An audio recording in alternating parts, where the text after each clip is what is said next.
Hi, this is Nathan Landsman from QBuild Software.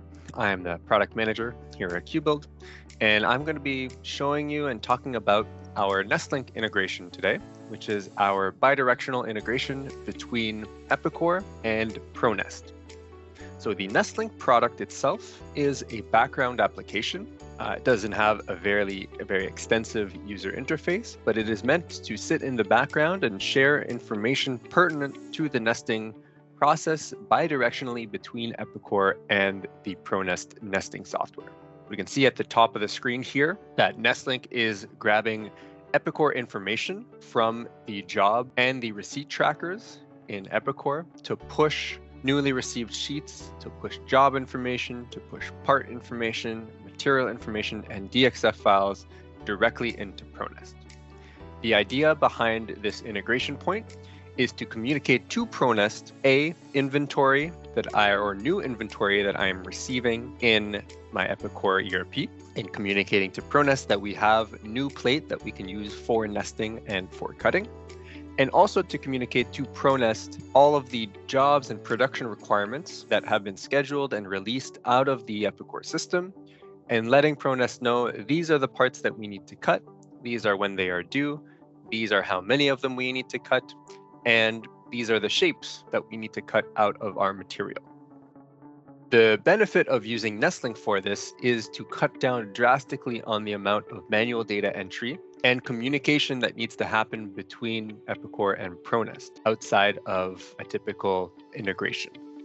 So if we can create through the integration all of our parts, all of our quantities, all of our due dates, all of the pertinent information that our ProNest users need to know so that they can intelligently create their nests, then we can minimize the amount of time it takes to get that information out of our Epicor ERP and into our ProNest nesting software. The flip side of NestLink, the bidirectionality, comes into play once the nests have been cut. Once the nests are cut, NestLink is then going to return information back into Epicor through a couple of different transactions on the job. So for each job and each part that has been cut from that particular sheet, NestLink is going to be creating a time and expense entry to report how much time and labor it took to cut those parts. We're going to create a report quantity transaction to report how many of that part has been cut.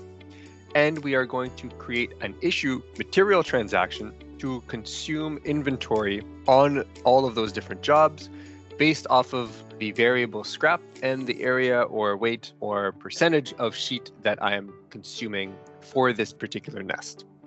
Now, the NestLink ProNest integration does use the ProNest work orders and plate inventory, and it also uses the data sync module to communicate information into ProNest.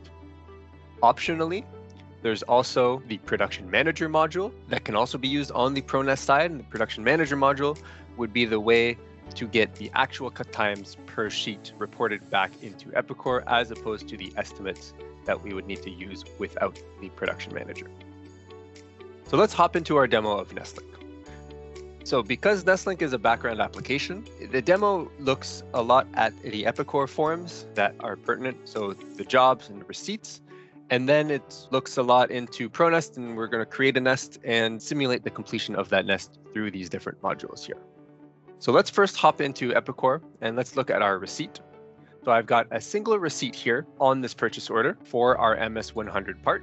And on the MS100 part, we are receiving a quantity of 5.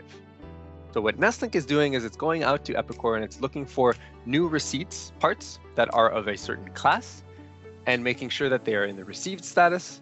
And it's communicating the quantity of these received plates into ProNest by creating a brand new plate inventory record for this part. For the job side of things, for the demonstration, I have two different jobs. I've got job 2371 here, and I have job 2370 that we'll see in a little bit. Job 2371 is a slightly more complex bill of material structure. If we look at our assembly structure, we've got 2 sub-assemblies, and this is where I will have my laser cutting operations. I've got my laser cutting operation on sub-assembly 1 and a second laser operation on sub-assembly 2. So the way that NestLink goes out to Epicor and gets this information, it is looking at jobs in Epicor that are engineered and released, which means that they are ready for production and they have been scheduled, and jobs where in this bill of materials structure contains specific operation codes. In this case, I've configured NestLink to look for the laser operation code. If the criteria is met, NestLink is going to pull information across the assembly, the operation, and the material to pass information to ProNest. So things like, what is the part number that I want to cut? What is the quantity, required quantity? What is the material that I've defined in Epicor? What is the thickness? What is the material type? Things like that that are important for ProNest to understand what I need to cut and when I need to cut it.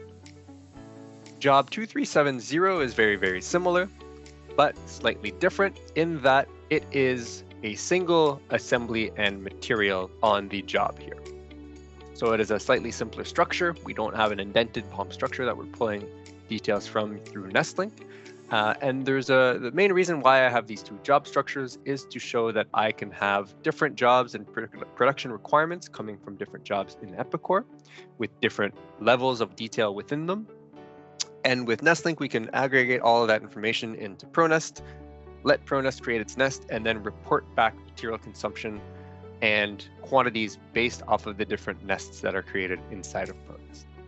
So from here, I'm going to run the NestLink application.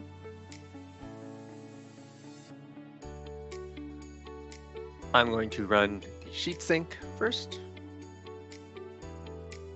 And then I'm going to run the Epicor ProNest. And normally you would just hit the start button here and NestLink would process all of the work orders and the sheets. But because of the demo, I want to control a little bit more closely when I send this information to ProNest and when I send it to Epicor. So I'm going to go once more back into the NestLink interface here and send the information back into Epicor once we've created a nest inside of ProNest. So now using data sync, I can import the different sheets and work orders into ProNest. So first off, in my sheet list, in my plate inventory here, if I refresh, we've got a newly created sheet with the quantity, the length, the width, the name. We scroll to the right, we have our thickness and our material type also specified through the integration. And if I refresh my work orders, I have 3 new work orders here, all from these 2 different jobs in Epicor. So job 2371 and job 2370. Now that I have my work order information and we can open this up, we can see, the quantity, the due date, we have next operation fields, what's happening after the laser operation, our thickness, a part, our DXF file. Once this information is in ProNest, all we have to do is create a new nest. So I'm going to go ahead and nest all of those 3 parts together. I'm going to drag and drop my 3 new parts from those 2 jobs here. We're going to add these parts to my nest. I'm going to add the plate. And we are going to auto nest these. Now, once ProNest finishes my nest, I'm going to output the NC. We'll call it NestLink 01. And once we output this, we can then either run the data sync process immediately, or we can use the production manager to complete and track this nest. We have our nest here that we can track actual times. Once I hit the complete button with the production manager module, that will be the trigger for data sync to send us the information and for NestLink to go and update those 3 Epicor jobs with my results. So once I hit complete, I can then return back into NestLink, enable the ProNest to Epicor, hit start. It's going to pick up that export file that data sync created from that completed nest. And we can then go ahead and update Epicor with those 3 transactions. Now, the benefits of having NestLink update Epicor with the labor, the quantity, and the material consumption is that we can get very accurate job costing because we're consuming actual material requirements and quantities. We can get very quick reporting into Epicor because this happens immediately after the nests have been completed, and very accurate details and inventory. So once back in Epicor, I can refresh my jobs. We can see I have a green little check mark now on the operation, meaning it has been completed, and the material icon has turned gold. If we dig deeper into these transactions, we will see I have my quantity being reported, my labor hours, my material transactions consuming my inventory, in this case in square inches. And if we go to my second job, job 2371, we will see a very similar story. Expanding my subassemblies, we see completed operations and materials consumed. Here's my material transaction, and here are my operation transactions.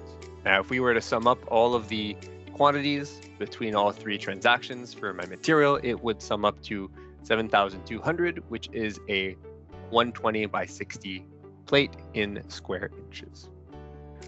Again, the benefits of NestLink: by creating all of these parts inside of ProNest automatically, and by automatically creating those transactions and reports back into Epicor, we can eliminate a lot of the manual data entry and manual reporting. We can also ensure very accurate information between the two systems and accurate job costing and inventory in our Epicor environment, due to the fact that NestLink is consuming material based off of actual quantities and not an engineering estimate or an estimated scrap factor. I hope you found this presentation helpful, and if there is anything we can do to help, please do not hesitate to reach out.